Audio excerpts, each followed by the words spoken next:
Hello, welcome to the Redmen TV. It's a fantastic Tuesday evening. Do you know why? Because Liverpool have battered Burton Albion 5-0. Yes, it's only the, what are we calling it now? Let's just call it the Mickey Mouse Cup. No, it's the AFL Cup. It's only the second round, but isn't it good to see Liverpool scoring goals and not conceding any as well? I mean, look, it was a scintillating performance at times in the attacking third from Liverpool, and that's why I think Klopp put such a big, strong Premier League style team out there, because you know we struggled against Burnley big time because of their two banks of four. I think Burton wanted to put a strong base into position and then, you know, really stifle the attack of Liverpool Football Club, and it was up to those attacking players to break that team down, and we did it very early through divock. We got another goal quite early on. I think it was about the 22nd minute from Roberto Firmino, and then the game was completely open to us. They had to come out and attack a little bit more, and we just took advantage of the space there, didn't we? There was some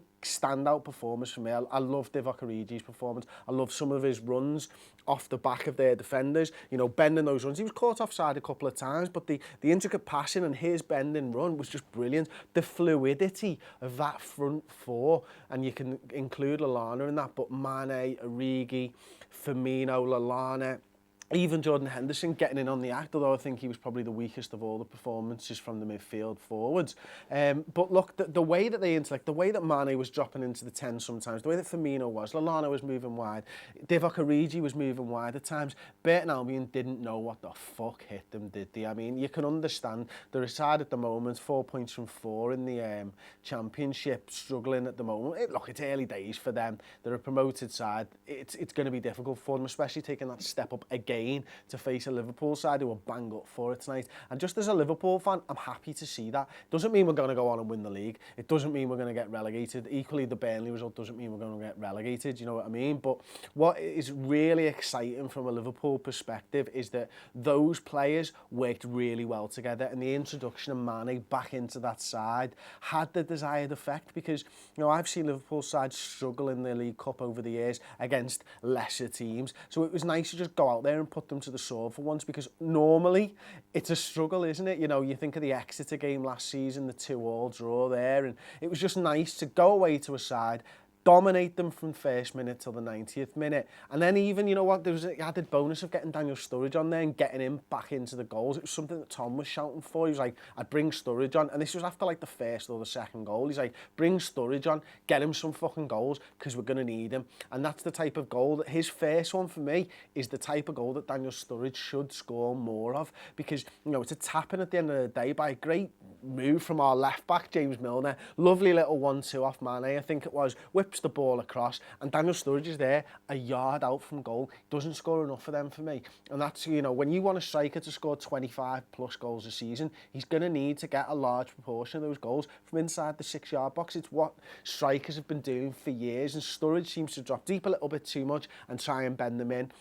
That's great, and he's got that in his locker. He's got the ability to do that, but getting into the box and getting a few goals like that is how Liverpool are going to break down teams who are considered to be lesser teams than us. And then you look at other performances around the pitch. Emre Can, it was good to see him back. Hope he isn't injured. I hope so anyway, because he's a large part of what we want to do moving forward. I think obviously, I think his substitution was in part down to the fact that he picked up a knock, but also protected him, hopefully, for Spurs at the weekend. And then you look at the defence as well. Great to see Matip finally in a Liverpool shirt in first team action. I know he didn't have a lot to do. I totally understand that, but what he did do, he did well. He did with aplomb. You know, striding out of the fence, passing the ball nicely over to Klein. And there's another man who's had a good performance. I've been critical of his crossing over the last few months. I think he's a great player, but I've always said that I don't think there's enough end product from him, because he gets into such great positions. That ball for Firmino's goal is fucking top class. Any striker in the country's knocking that in, because the ball is so bloody good.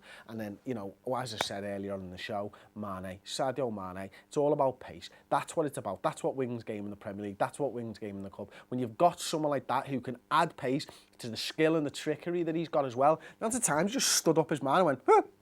And that's like textbook. That's what he did every single time. Gone. See you later. Bye. What? Where's Mané? He's gone. Fuck. Sadio's gone. Where's he gone? He's gone to cross the ball in. He's gone for another assist, lad. He's just off on a fucking Burton. He's having a fucking bit, and it was just brilliant to see. So there you go. That's my match reaction. Let me know your thoughts in the comments section below, of course. And I tell you what, subscribe to the YouTube channel and why. And now, and why? Because it's fucking boss. Because Paul says it's really boss. Okay. Thanks very much for joining me, and enjoy the rest of your night.